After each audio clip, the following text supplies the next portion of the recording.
सीताराम। बोलिए श्री सीताराम जी महाराज की जय हो।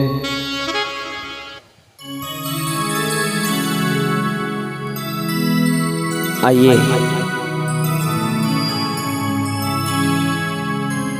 हम और आप इस षष्ठम दिवस की पावन धर्म सभा में प्रवेश करें।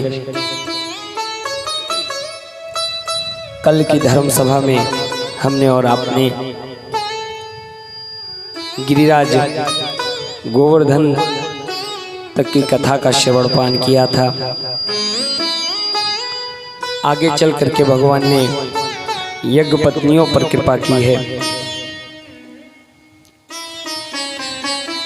उसके बाद सुखदेव जी महाराज परीक्षित जी से कहते हैं कि राजन परीक्षित,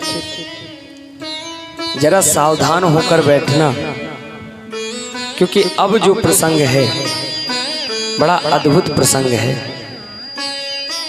परीक्षित जी महाराज वैसे तो सजग ही थे, पर अब और सजग हो गए। महाराज कौन सा ऐसा प्रसंग है जो सजग होकर के सुनना चाहिए? सुखदेव जी महाराज कहते हैं, राजन परीक्षित, आगे भगवान ने महारास लीला की है। महारास लीला ये दिव्य महारास लीला है। साधारण बुद्धि से, साधारण चेतना से, साधारण चेष्टा से यदि हम पाना चाहेंगे तो इस महारास का कोई भी तत्व प्राप्त नहीं होगा। ये रास लीला कोई भी काम लीला नहीं है, बल्कि कामदेव को पराजित करने की लीला है।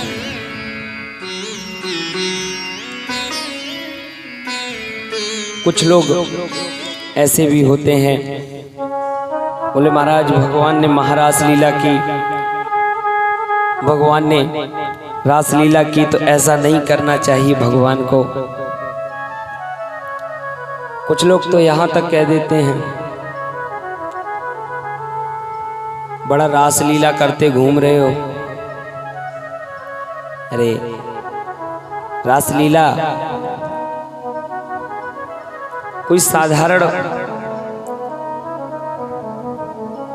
विशेष चर्चा का विषय नहीं है। ये तो बड़े बड़े योगियों और ज्ञानियों के मध्य में, बड़े बड़े रसिकों के मध्य में महाराज जैसे परम प्रिय प्रसंगों का उद्बोधन किया जाता है।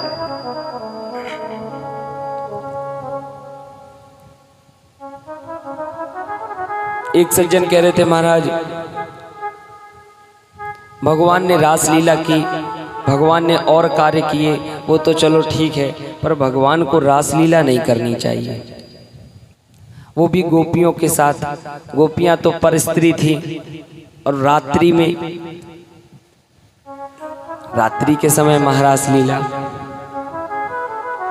तो इसके लिए संतों ने बड़े अद्भुत उत्तर दिए हैं।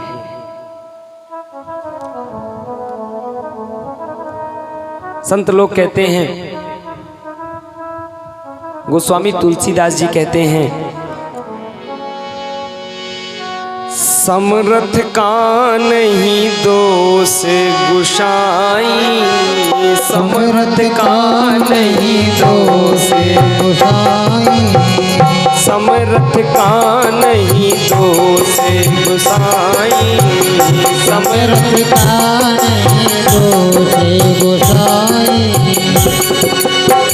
समरथ का नहीं दोष गुसाई, समरथ का नहीं दोष गुसाई, रवि पावक सुर सरी की नाई, रवि पावक सुर सरी की नाई, रवि पावक सुर सरी की नाई, रवि पावक सुर सरी की नाई, समरथ का नहीं दोष गुसाई। जैसे कोई ट्रैफिक हवलदार है और कोई ट्रैफिक इंस्पेक्टर है, और ट्रैफिक इंस्पेक्टर आकर के अगर सड़क पर चलती हुई भी किसी भी गाड़ी को रोक देगा, उसकी गाड़ी की चाबी निकाल लेगा, तो कोई दोष नहीं होगा, क्योंकि वो समर्थवान है, उसको कोई दोष नहीं है। लेकिन यदि आप किसी भी चलती हुई गाड़ी को रोकोगे और उसकी चाबी निकालोगे तो आपकी पिटाई भी हो सकती है। जब कोई एक संतरास मूर्ति बनाने वाला मूर्ति को बनाता है तो मूर्ति का कोई भी अंग उससे छुपा हुआ नहीं होता है। ऐसे ही भगवान ने हमें और आपको सबको निर्मित किया है, तो हमारा और आपका अंग भगवान से कौन सा अंग है जो छिपा हुआ हो?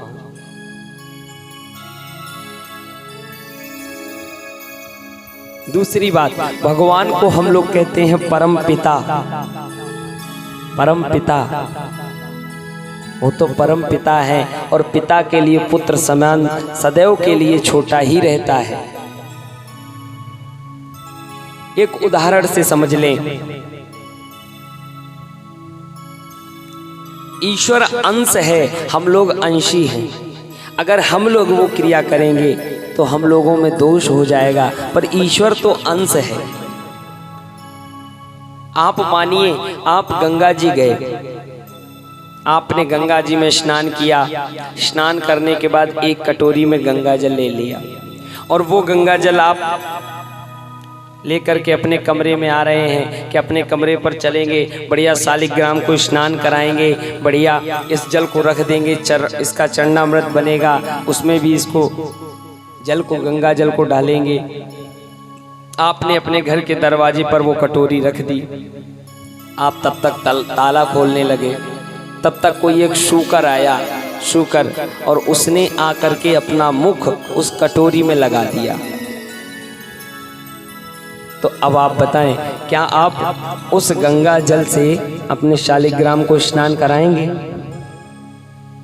उस गंगा जल से शालिग्राम को स्नान नहीं कराएंगे, क्योंकि वो गंगा जल अब दूषित हो गया।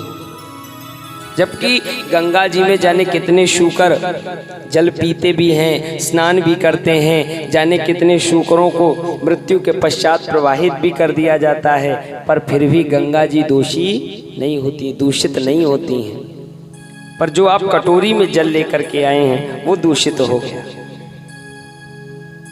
गंगा जी अंश हैं, और जो कटोरी में जल लेकर के आए हैं वो अंशी है।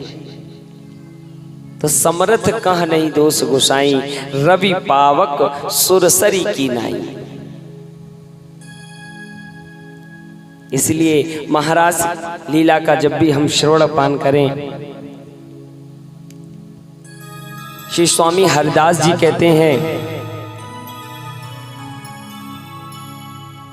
जब हमें नवदा भक्ति हमारे हृदय में उतर जाए, 9 प्रकार की भक्तियों में हम पूर्ण हो जाएं, उसके बाद महाराज की लीला का प्रसंग जब हम श्रवण करेंगे तो हमारे हृदय पटल पर उतर जाएगा, हमें समझ में आएगा।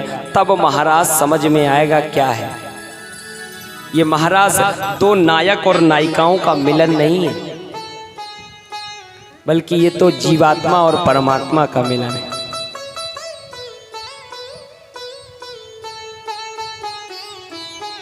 आप कल्पना करें, अगर 2 नायक और नायिकाओं का मिलन होता तो भगवान ने जब मुरली बजाई है, गोपियां दौड़ करके भगवान के पास पहुंची हैं, कोई भी गोपी पूर्ण श्रृंगार करके नहीं गई है, सब अपूर्ण श्रृंगार में पहुंची हैं। किसी ने एक आंख में काजल लगाया, किसी ने महावर पैर में लगाने वाली होठों पे लगा ली, आंखों में लगा ली, किसी के केश खुले हैं, सब ऐसी ही अवस्था में पहुंच गए। यदि 2 शरीर का मिलन होता, यदि 2 नायक नायिकाओं का मिलन होता, तो श्रृंगार रस कल्पना करता है कि 2 नायक नायिका के मिलन में नायक का भी पूर्ण श्रृंगार आवश्यक है और नायिका का भी पूर्ण श्रृंगार आवश्यक है। पर यहाँ शरीर की तो शुद्धि है ही नहीं किसी को, ये तो आत्म तत्व की विवेचना है, आत्मा को ईश्वर से मिलाना है। आइए शुद्ध चित्त के साथ में, शुद्ध मन के साथ में इस महाराज में हम सभी लोग प्रवेश करें।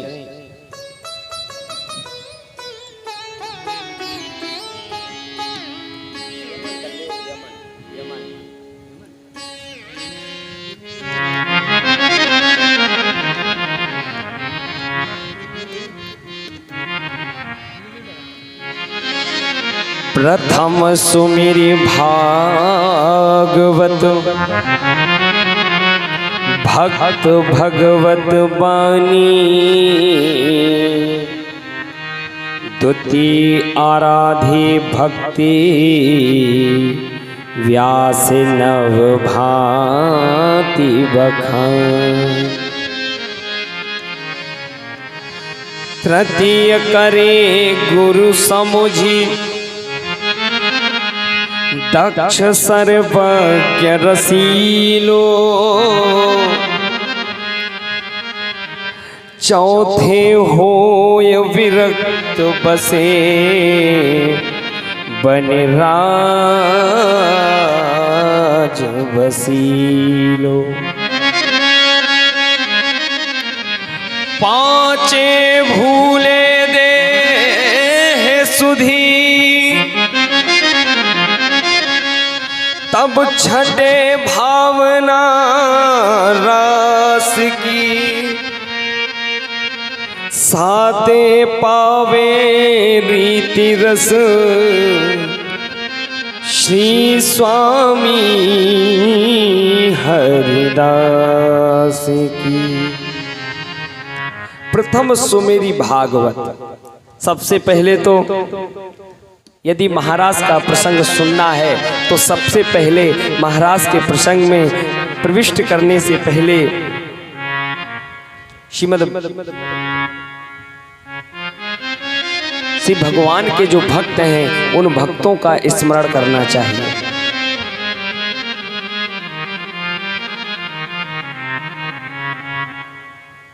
भक्त भगवत बानी, सत्संग पहले सुनना चाहिए। खूब सत्संग सुने, भगवान के भक्तों का, रसिकों का दर्शन करें, उनका चिंतन करें, खूब सत्संग सुने। द्वितीय आराधे भक्ति,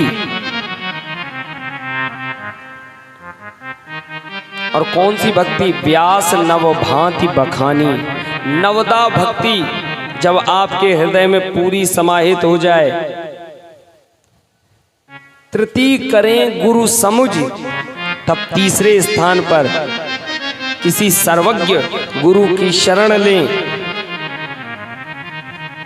तो दक्ष हो समझाने में। चौथे होए विरक्त, चौथे स्थान पर संसार से मन हटा हुआ हो, वैराग्य हो संसार से, केवल भगवान में ही अनुराग हो। और पांचे भूले देह सुधि, पांचवें स्थान पर शरीर की सुधि छोड़ करके केवल चित्त ही चित्त गोविंद के पास हो, केवल कल्पना गोविंद हैं, हृदयस्थ गोविंद हो। छठे भावना रास की, तब मन में विचार भी लेकर के आए कि अब हमें महाराज का प्रसंग सुनना चाहिए। तब विचार लेकर के आए। और सातवें पावे रीति रस, तब सातवें स्थान पर भगवान के महाराज प्रसंग में आपको अत्यंत प्रेम प्राप्त होगा। श्री बांके बिहारी जी लाल के जो प्राकट्य करता है श्री स्वामी हरिदास जी महाराज के लिखे हुए शब्द हैं। ये गोपियां साधारण नहीं हैं। गो का अर्थ होता है इंद्रियां, और पी अर्थात पीना। जो इंद्रियां केवल कृष्ण नाम के रस को ही पीना जानती हैं, वो गोपियां हैं। ये साधारण गोपियां नहीं हैं। जो गोपियां हैं ये ज्ञान कांड, उपासना कांड और कर्म कांड के मंत्र हैं। ये ही गोपियां बनकर आए हैं। भगवान जब 52 अवतार में राजा बलि के द्वारे पहुंचे, उस समय जो दैत्य कन्याएं थीं उन्होंने भगवान के स्वरूप को देखा तो मन ही मन में ये विचार किया, काश इनके अंग संग का इन श्री हरि के निकटतम रहने का कोई अवसर प्राप्त हो जाता तो सबसे उत्तम होता। तो भगवान तो भक्त वांछा है, भगवान ने कह दिया तथास्तु। वही दैत्य कन्याएं गोपियां बन के आई। भगवान जब कच्छपा अवतार में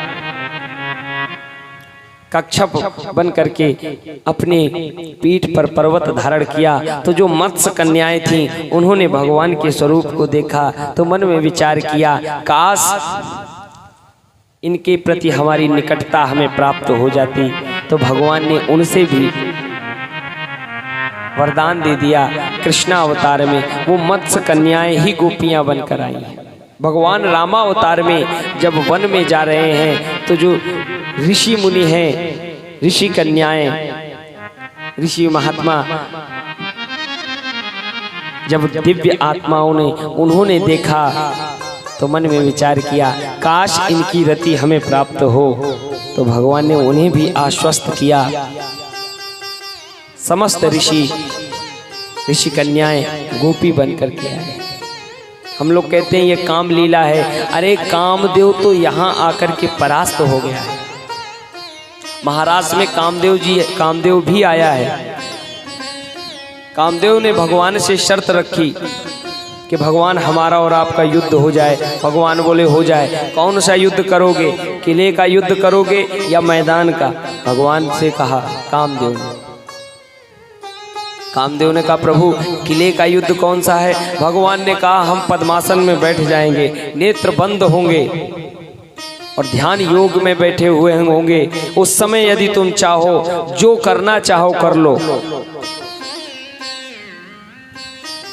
कामदेव ने कहा महाराज हम किले के युद्ध में आपसे नहीं जीत पाएंगे।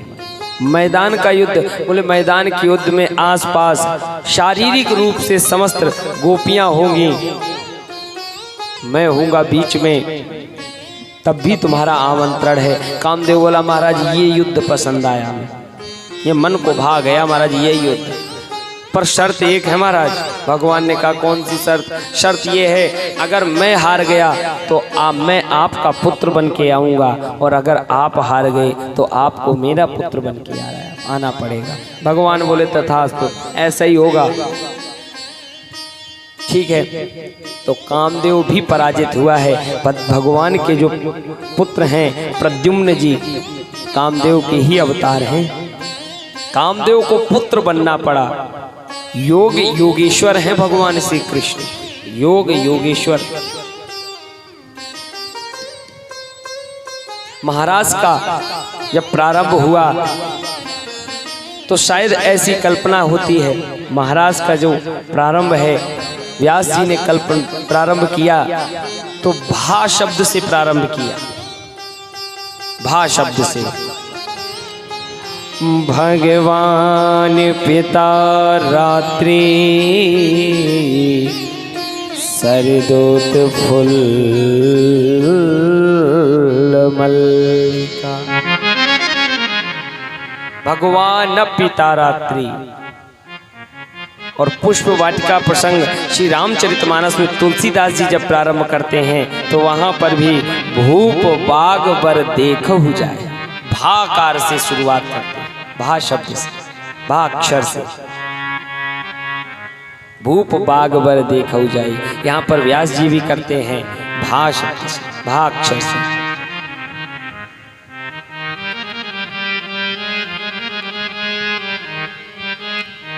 शरद ऋतु की रात्रि है, शरद पूर्णिमा के दिन रात्रि में भगवान ने मधुर मधुर मुरली का निनाद किया। भगवान ने मधुर मधुर मुरली का निनाद किया।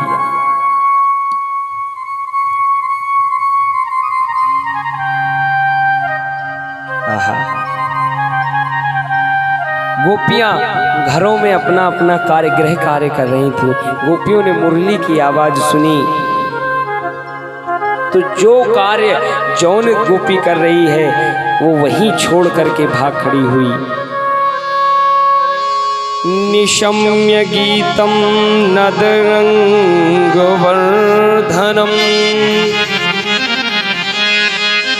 ब्रज स्त्रियः कृष्ण गृहीत मानसा जैसे ही भगवान की मुरली सुनी, आजगमुरज्ञोन्यमलक्षितोद्यमा सायत्र कांतो जवलोल कुंडला। भगवान की मुरली बजी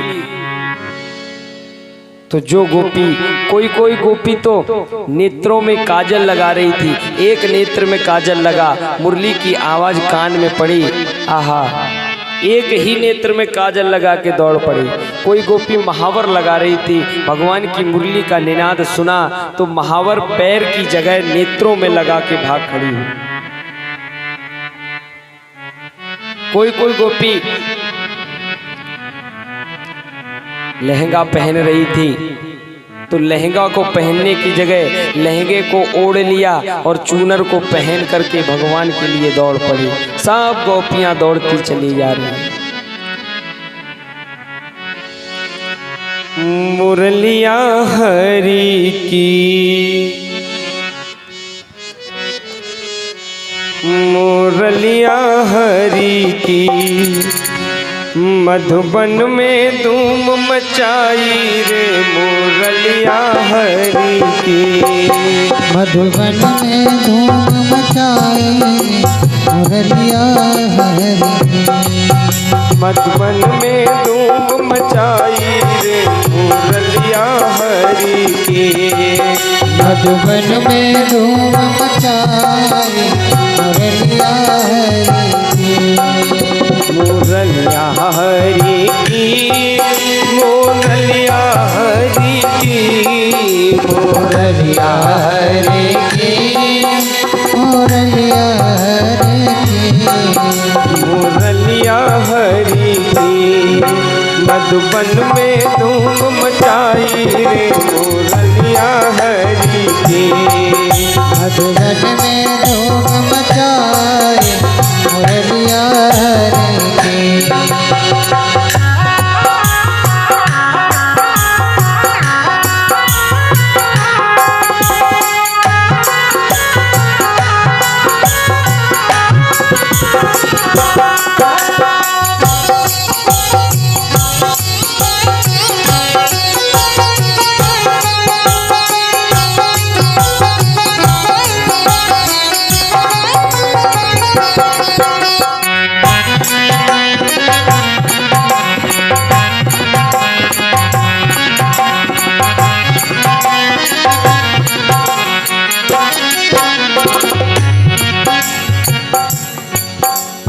चित्त ऐसा गोविंद के पास पहुंच गया।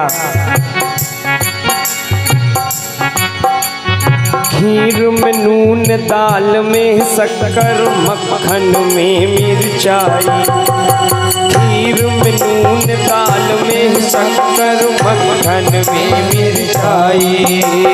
खीर में नून, दाल में शक्कर मिर्चाई। गऊ को साग, ससुर को भूसा, ऐसी मति बौराई रे मुरलिया हरि की। मधुबन में धूम मचाई रे मुरलिया हरि की।